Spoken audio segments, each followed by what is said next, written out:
কিন্তু যতক্ষণ পর্যন্ত নামটা হৃদয় থেকে না আসবে, হৃদয় দিয়ে হৃদয়নাথকে ডাকো, তাহলে কি হবে?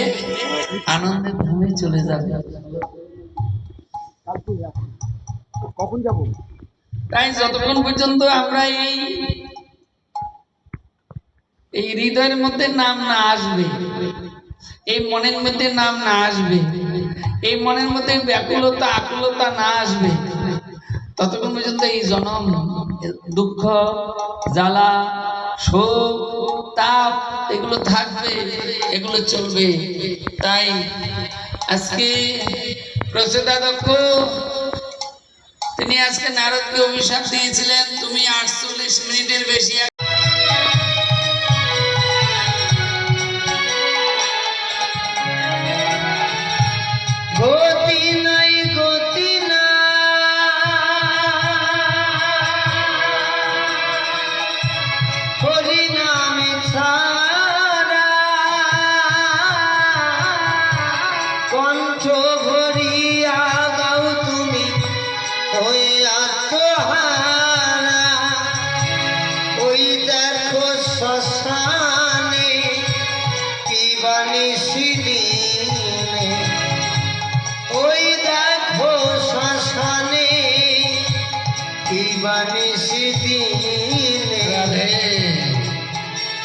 এটা তো আমাদের এখানে বুঝতে অসুবিধা নেই।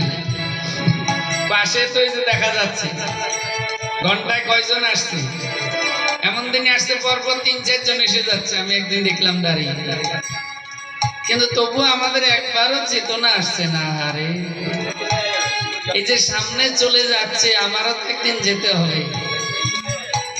আমি 20 লক্ষ গাছ ছিলাম, 9 লক্ষ জলজন্তু, 11 লক্ষ পোকা, 10 লক্ষ পাখি, 30 লক্ষ পশু, এই 80 লক্ষ জন্ম ধরে এত সুন্দর আমি এই মানব দেহ পেয়েছি। দেবশিবা চিন্তা করল, আমি একবার জিজ্ঞাসা করি যে আপনি কান্না করছেন কি ব্যাপার? আবার চিন্তা করলে আমি জিজ্ঞাসা করলে বলবে বাবাজি তোমার কি দরকার? আমি কেন কান্না করছি? তুমি কে? তুমি কেন জিজ্ঞাসা করছো? কলিযুগে ভালো করতে নেই, এই কলিযুগের প্রথম। তখন দেবশিবা যাচ্ছে, ওই মা 16 বছরের যুবতী মা চিন্তা করলো সাধু যাচ্ছে বাবাজি, তার চরণে যদি একবার স্মরণ করতে পারি তাহলে আমার এই দুঃখ এবং আমার সমস্যাটা নিবারণ হতে পারে।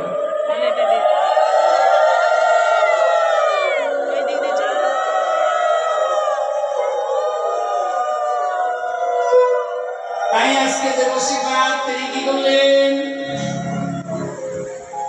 তিনি আরে আরে তাকাচ্ছে, আর মা বলল সাধু বাবা, সাধু বাবা। দেবশিবা বলে এটা সুযোগ আছে, দেখি তো কি বল। ইয়েছে মা বল। দেখো আমার এই দুটো সন্তানকে নিয়ে আমি না সমস্যায় পড়েছি, আমি বিপদ করেছি। দেবশিবা বলে বলো কি মা, তোমার বয়স হবে অনুমান 16-17 এরকম হবে, বেশি। তোমার যে করুণ ঘরে এই জানের পর 2 জন আছেন, তাদের অনেক বয়স।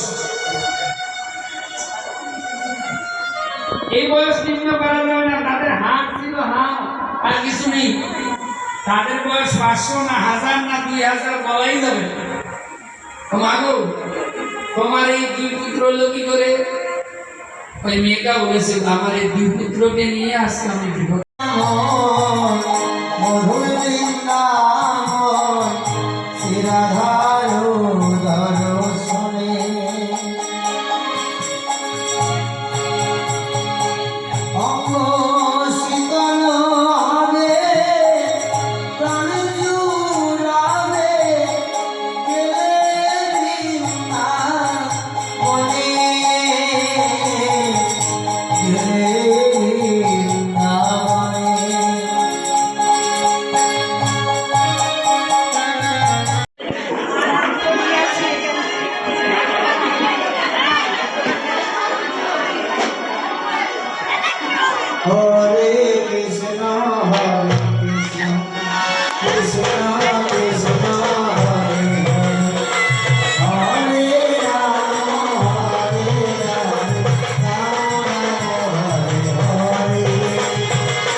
নরসিংহ ফ্যামিলিতে আপনাদের স্বাগত জানাই। দেখলেন তো এই যে ভাগবত পাঠ শুনতে এসেছি। এটা অ্যাকচুয়ালি বুধবার আর বৃহস্পতিবারের ব্লগ শেয়ার করছি। এই শোনা হয়ে গেছে। আজকে যে পুষ্পান্ন সবাইকে প্রসাদ দেবে, তো প্রতিদিনই কিছু না কিছু সবাইকে প্রসাদ দেয়। আর এটা এই যে বৃহস্পতিবার আবার যাবো, এই যে সন্ধ্যাবেলা একটুখানি তরমুজ কেটে সবাই ছেলে মেয়েদেরকে দিলাম, নিজেও খেলাম। তারপরে যা ওদিক থেকে ফোন করেছে যে যাবে, মানে ওই ভাগবত পাঠ শুনতে যাবে। আমি বললাম হ্যাঁ যাব, বলে তাই এই যে হচ্ছে কি বলে রেডি হচ্ছি। তো ওদেরকে ফলগুলো দিয়ে দিই, নিজেও একটুখানি খেয়ে নিই, তারপরে যাব। ওখানে প্রতিদিন কেউ না কেউ মানে কিছু না কিছু প্রসাদ দেয়, আর খুব ভালো লাগে। অ্যাকচুয়ালি 6টা দিয়ে হয়, ওই সময় তো যেতে পারি না। তো যেই হোক 1 ঘন্টা 2 ঘন্টা মনেও শান্তিও লাগে, ভালোও লাগে।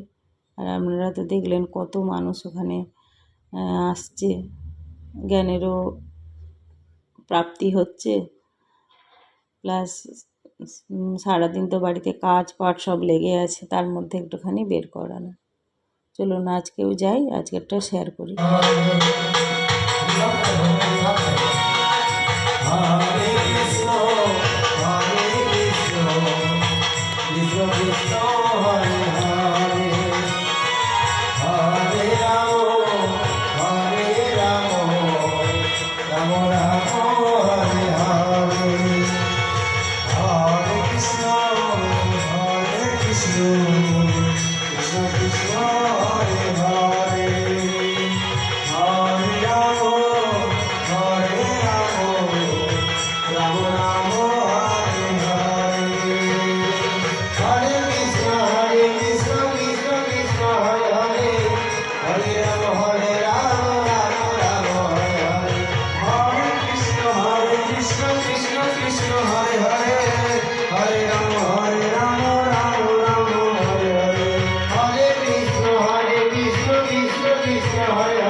আজ বৃহস্পতিবার, আজকেও হয়ে গেছে। আজকে আর পাঠটা দেখালাম না।